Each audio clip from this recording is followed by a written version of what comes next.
James अपनी girlfriend iris को surprise देने के लिए कार में कहीं ले जा रहा था। आयरिस की आंखों पर पट्टी बंधी थी। उत्साह और रहस्य से भरी इस यात्रा में आयरिस बार बार पूछ रही थी, बताओ ना, हम कहाँ जा रहे हैं? जेम्स बस मुस्कुराकर कहता है, जरा सब्र रखो। आखिरकार कार रुकी। जेम्स ने आयरिस को कार से बाहर निकाला और धीरे से उसकी आंखों की पट्टी हटाई। सामने थी शानदार चमचमाती स्काई व्यू टावर, जिसका उद्घाटन आज हो रहा था। आयरिस की आंखें आश्चर्य से फैल गईं। वो खुशी से झूम उठी, लेकिन जैसे ही उसने टावर के ऊपर एक नजर डाला, डर के मारे सिहर उठी। उसे अंदर लगा कि आज यहाँ कुछ बहुत बुरा होने वाला है। एंट्रेंस पर जाते ही उनका फोटो खींचकर वेलकम किया गया। वे टॉप फ्लोर पर जाने के लिए लिफ्ट में चढ़े, जो 8 लोगों की सीमा के बावजूद जरूरत से ज्यादा भरी थी। अब आयरिस को एहसास होने लगा कि ये लिफ्ट बीच में ही टूट जाएगी और वे सारे मारे जाएंगे। यहाँ तक कि वो एक बच्चे के लिफ्ट में कूदने से भी डर रही थी। मगर लिफ्ट नहीं टूटा और वे टॉप फ्लोर पर पहुंचे, जहाँ से नीचे का नजारा वाकई लाजवाब था। चारों तरफ रौनक थी, लोग दिल खोलकर एंजॉय कर रहे थे। तभी एक शैंपेन की बोतल का कॉर्क उड़कर झूमर से टकरा गया, जिससे झूमर का एक नुकीला हिस्सा टूटकर ग्लास फ्लोर पर गिरा और उसमें दरार आ गई। लेकिन इस बात से अनजान भीड़ उस फर्श पर मस्ती में उछल कूद रही थी। इसी बीच जेम्स आयरिस को ताजी हवा में बाहर ले गया और घुटनों पर बैठकर उसे प्रपोज किया। दरअसल ये पूरा प्लान उसने इस खास पल के लिए ही बनाया था।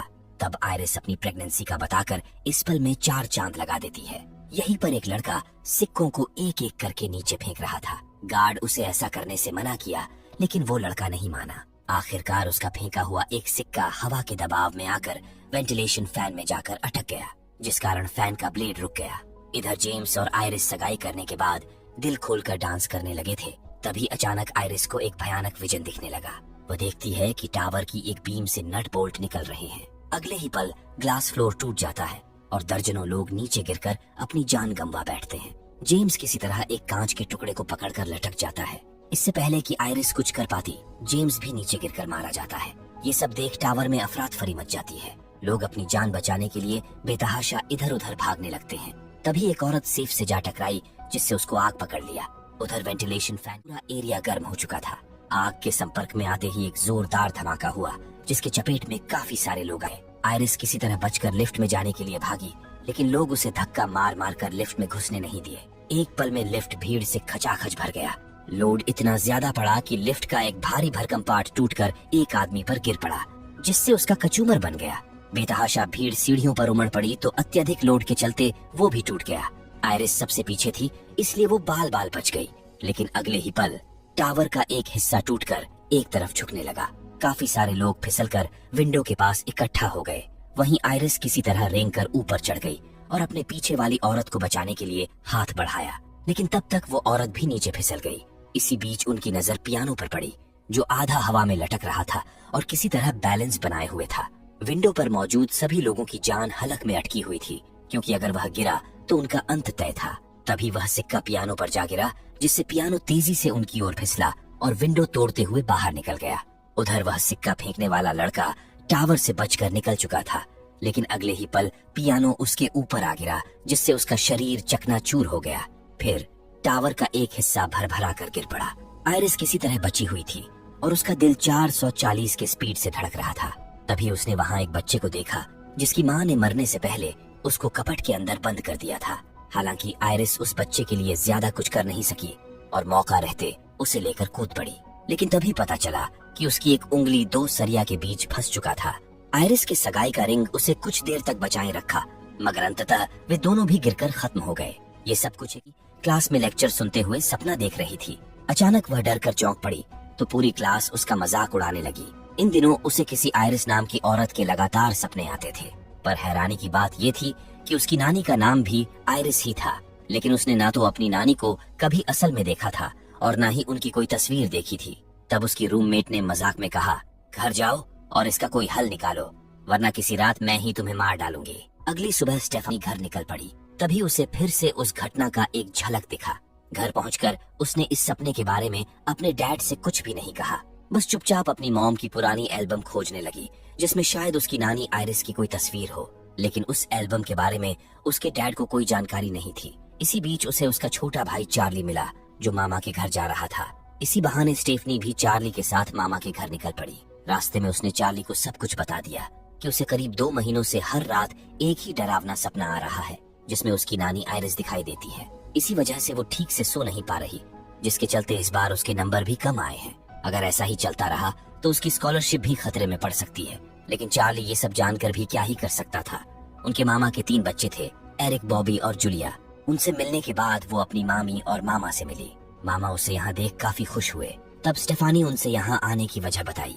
कहती है कि मैं आपसे आपकी माँ आयरिस के बारे में बहुत परेशान हूँ। बार बार एक ही सपना आता है। एक पुरानी जगह, एक रेस्टोरेंट जिसका नाम था स्काई व्यू। स्काई व्यू का नाम सुनते ही मामा मामी चौंक गए। मामा बोले, ये नाम मैंने अपनी माँ आयरिस से सुना था, लेकिन तुम उनसे दूर रहो, वो मानसिक रूप से ठीक नहीं है। स्टेफानी ने जिद की। तब मामा ने सच बताया। उनके पिता की मौत के बाद आयरिस उन्हें और स्टेफानी की माँ को कभी स्कूल जाने नहीं देती थी। घर में बंद कर डराया करती थी कि अगर उनकी बात नहीं मानी तो सब मर जाएंगे। उनका पागलपन इतना बढ़ गया कि पुलिस को बीच में आकर उसकी माँ और मम्मा को उनसे दूर ले जाना पड़ा। लेकिन आयरिस फिर भी उनका पीछा करती रही। बच्चों के जन्म के बाद खौफनाक चिट्ठियां भेजी, जिनमें मौत की खबरें और लाशों की तस्वीरें होती थीं। स्टेफानी पूछती है कि क्या वो चिट्ठियां अब भी आपके पास है? उसके मामा तुरंत भड़क उठे। कहते हैं कि इतना सब जानकर भी तुम खत मांग रही हो? आयरिस से दूर रहो, यही हम सबके लिए बेहतर होगा। जब मामा नहीं माने तो वो अपनी मामी के पीछे पड़ गई। आखिरकार मामी ने बताया कि आयरिस से जुड़े कुछ दस्तावेज नीचे वाले बेडरूम के ड्रॉर में रखे हैं। स्टेफानी ने वहां जाकर ढूंढा तो उसे एक आयरिस की एक तस्वीर मिली। उसे यकीन हो गया, जो सपना वो बार बार देख रही थी वो किसी और का नहीं, उसकी नानी आयरिस का ही था। यहाँ से पता लेकर स्टेफानी निकल पड़ी। एक लंबा सुनसान सफर तय करने के बाद वो एकांत में बने उस घर के सामने खड़ी थी, जिस पर बड़े अक्षरों में लिखा था कि चले जाओ, ये प्राइवेट प्रॉपर्टी है और किसी को भी अंदर आने की अनुमति नहीं है।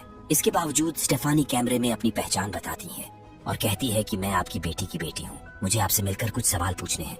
इतना जानते ही आयरिस का इरादा बदल जाता है और वो स्टेफानी के मोबाइल वगैरह जब्त कर अंदर बुला लेती है। यहाँ पर आयरिस अपनी नातिन को देखकर बहुत खुश होती है और कहती है, तुम्हें मेरा खत मिला, शायद इसी वजह से तुम यहाँ आई हो। तुम्हारी मॉम डार्ली कैसी है?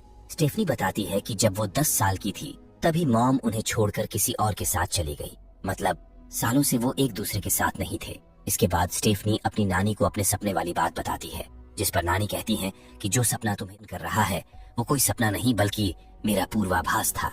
दरअसल बरसों पहले उस दिन स्काई व्यू रेस्टोरेंट में हादसा होने से पहले ही मुझे भविष्य की एक झलक दिखाई दी थी। अगले ही पल जब सब कुछ वैसा ही दोहराता दिखा तो आयरिस घबरा गई। उसने सबको सतर्क किया कि डांस फ्लोर टूटने वाला है और ये बिल्डिंग गिरने वाली है। मौत ने उन्हें खत्म करने के लिए जो प्लानिंग की थी उस पर आयरिस ने पानी फेर दिया। उस दिन आयरिस ने स्काई व्यू में मौजूद सभी लोगों को बचा लिया था, लेकिन मौत इतनी आसानी से हार मानने वाली नहीं थी। स्काई व्यू में जितने भी लोग थे उनकी मौत अलग अलग हादसों में एक एक करके होने लगी। कोई नहीं बचा, यहाँ तक कि आयरिस का बॉयफ्रेंड भी मारा गया। लेकिन तब तक आयरिस मौत की हर चाल को समझ चुकी थी। उसने कभी उसे दोबारा मौका नहीं दिया। वो सालों से मौत को चकमा देती आ रही थी, लेकिन अब हालात बदल चुके हैं।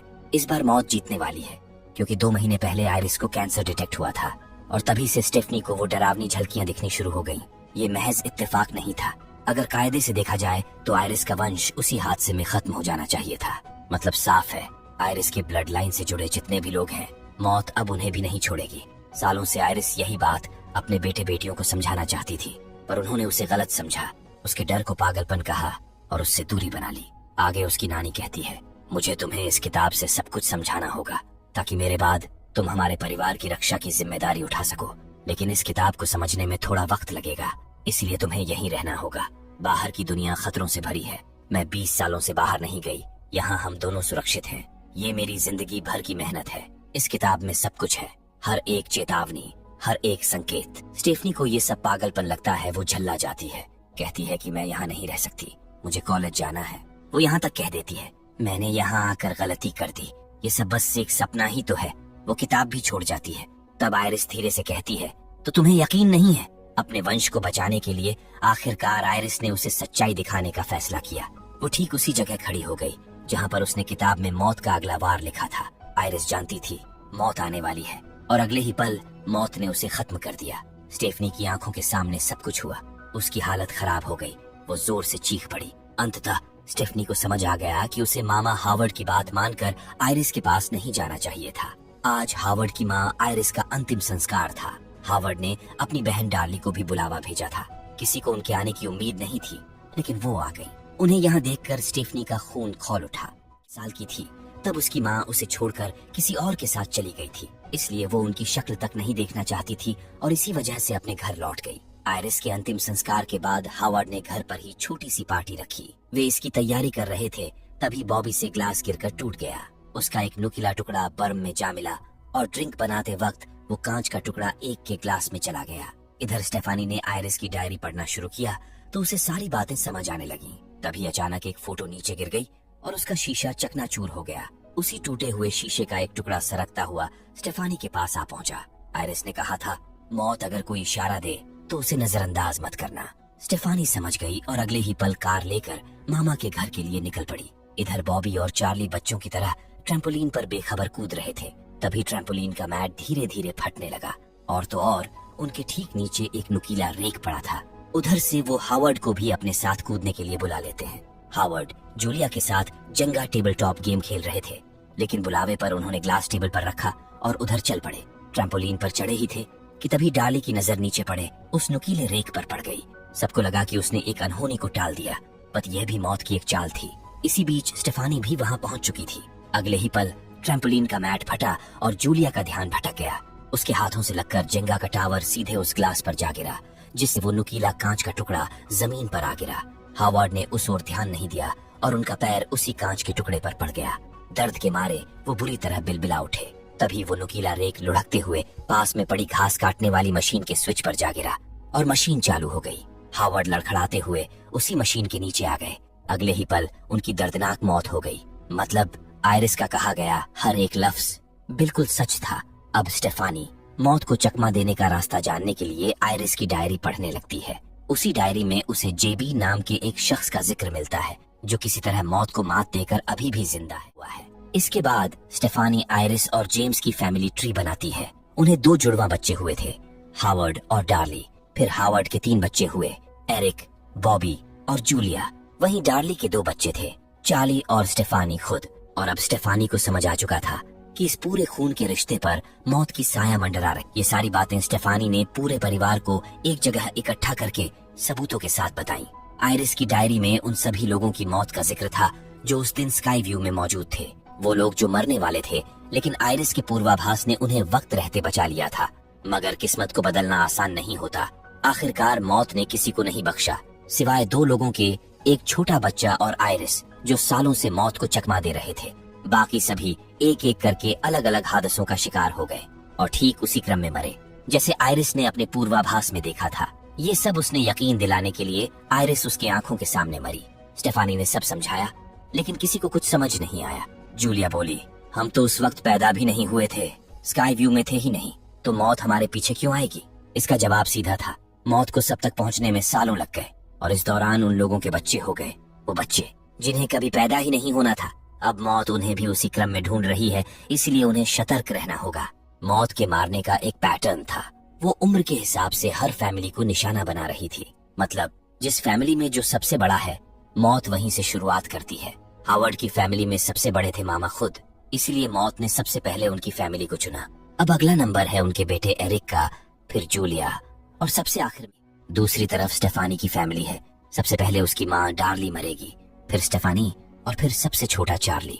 मौत के मारने का पैटर्न बिल्कुल साफ था, बड़े से शुरू होकर छोटे तक एक एक करके सबको खत्म करना। तभी स्टेफानी की मामी उस पर बुरी तरह बरस पड़ी, बस करो ये सब, आयरिस वाली पागलपंती ने हमें न जाने कितने शहर बदलवा दिए, अब और नहीं सहा जाता।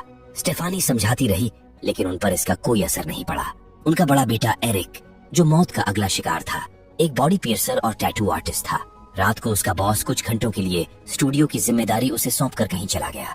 एरिक ने अपने सारे अपॉइंटमेंट पूरे किए, फिर अकेले में अपने डैड की याद में अपने ही हाथ पर टैटू बनाने बैठ गया।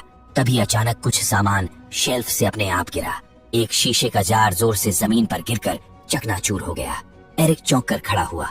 उसी झटके में क्लीनिंग लिक्विड का बड़ा डब्बा कुर्सी से टकराया और जमीन पर फैल गया। वो जार को देख ही रहा था कि छत पर टंगी एक चैन टूटकर झूलती हुई उसके नाक में लगे रिंग में फंस गई। एरिक ने तुरंत चैन को निकालने की कोशिश की, लेकिन वो चैन ऊपर लगे फैन में उलझ गई। चैन ने एरिक की नाक को खींचना शुरू कर दिया। वो बुरी तरह छटपटाने लगा। इसी बीच पास रखा लैंप उससे टकराकर क्लीनिंग लिक्विड पर जा गिरा, जिससे आग लग गई। तभी एरिक ने किसी तरह चैन से अपनी नाक छुड़ाई और सीधे आग पर गिर पड़ा। अगली सुबह ये खबर सबको पता चली। सौभाग्य से एरिक ने उस वक्त लेदर जैकेट पहन रखी थी, इसलिए वह आग में झुलसने से बाल बाल बच गया था। स्टेफानी हैरानी से पूछती है, ये कैसे हो सकता है? तुम जिंदा कैसे बच गए? एरिक मुस्कुराकर कहता है, तुम्हारी थ्योरी बकवास है। मौत मुझे छू भी नहीं सकती, अपूर्ण अमर है। तभी एक ट्रक उसके इतने करीब से गुजरी कि सबका कलेजा हलक में आ गया, लेकिन एरिक फिर भी अपनी हरकतों से बाज नहीं आया। स्टेफानी के मना करने के बावजूद वो कचरा उठाने वाले ट्रक से चिपक कर डांस करने लगा, उसे पप्पी लेने लगा। तब स्टेफानी उसे समझाने के लिए उसकी छोटी बहन जूलिया से कहती है, लेकिन जूलिया भी स्टेफानी की इन बातों से तंग आ चुकी थी। वो उसकी एक नहीं सुनती और तुरंत रनिंग के लिए निकल जाती है। कुछ दूरी पर एक आदमी ब्लोअर से सूखी पत्तियां समेट रहा होता है और वहीं दो बच्चे फुटबॉल खेल रहे होते हैं। तभी उस ब्लोअर चलाने वाले आदमी के सिर पर पीछे से कुछ आकर गिरा, जिससे वो लड़खड़ाकर नीचे गिर पड़ा। उसका ब्लोअर फिसलकर दूर जा गिरा और उससे उड़ती धूल सीधी फुटबॉल खेल रहे बच्चों की आंखों में जा लगी। आंखों में धूल पड़ने से बच्चों का ध्यान भटक गया और फुटबॉल सीधा जूलिया के सिर पर जा लगी। टक्कर से जूलिया लड़खड़ाकर कचरे के डब्बे में जा गिरी और ड्राइवर ने जूलिया को कचरे समेत ट्रक में उठा लिया। जूलिया चिल्लाती रही, लेकिन ड्राइवर म्यूजिक सुनने में इतना मग्न था कि उसे कुछ सुनाई ही नहीं दिया। स्टेफानी ट्रक के ऊपर चढ़ गई और अंदर झांककर जूलिया को देखा। जूलिया हाथ बढ़ाकर बाहर निकलने की कोशिश, लेकिन तब तक बहुत देर हो चुकी थी और जूलिया अंदर ही दब गई। ये हादसा दिल दहला देने वाला था। स्टेफानी अंदर से टूट चुकी थी। उसे लगा कि शायद भाई बहनों के क्रम में उससे कोई गलती हो गई, लेकिन सच्चाई कुछ और ही थी। एरिक की माँ ब्रेंडा सबके सामने एक निजी सच्चाई साझा करती है। वो कहती हैं कि दरअसल एरिक हावर्ड का बेटा नहीं है। एरिक के जन्म से पहले ही ब्रेंडा और हावर्ड के बीच रिश्ते बिगड़ने लगे थे। उसी दौरान ब्रेंडा कुछ समय के लिए डगलस के करीब आ गई थी और उसी रिश्ते से एरिक का जन्म हुआ। अब उसे समझ आया कि डगलस उसमें मेहरबान क्यों रहा, हर बार उसकी मदद क्यों करता था। इसका मतलब ऑर्डर में कोई गलती नहीं। अगला नंबर बॉबी का है। इससे पहले कि उसे कुछ हो, पूरा परिवार सलाह मशवरा करके जेबी को ढूंढने निकल पड़ता है। डायरी के मुताबिक जेबी होप रेवर नाम के एक अस्पताल में काम करता था, जो यहाँ से महज 1 घंटे की दूरी पर था। वे तुरंत उससे मिलने पहुँचते हैं। असल में जेबी उन्हीं लोगों में से एक था जिन्हें आयरिस ने कभी बचाया था।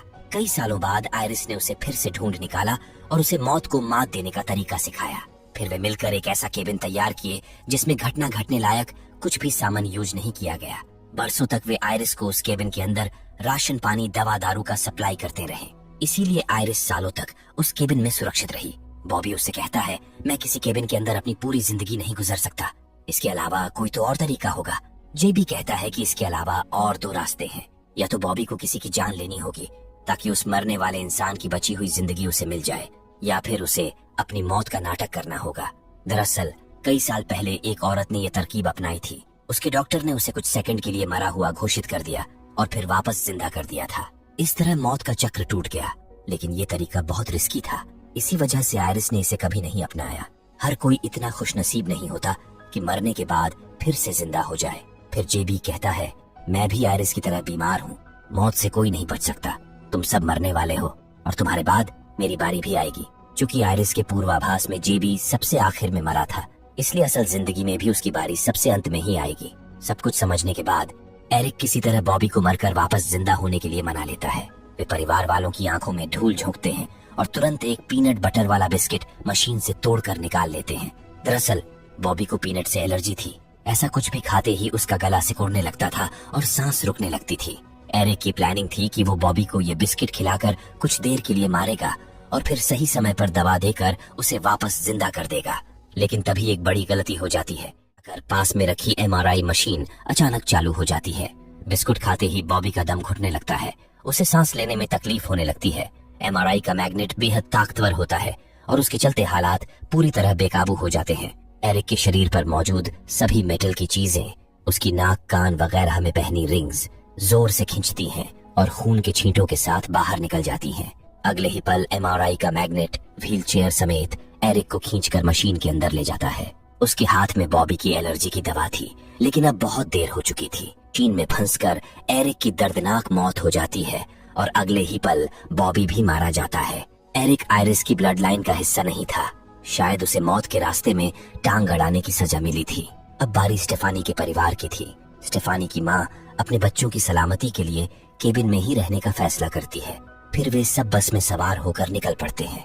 रास्ते में मौत कई बार उन्हें मारने की कोशिश करती है, लेकिन वे किसी तरह बचते बचाते आखिरकार आयरिस के ठिकाने तक पहुंच ही जाते हैं। तभी मौत एक बार फिर अपनी चाल चलने लगती है। बिजली के तार आपस में टकराकर स्पार्क करने लगते हैं और चिंगारियां निकलकर उस केबिन की तरफ बढ़ने लगती हैं, जहां गैस लीक हो रही होती है।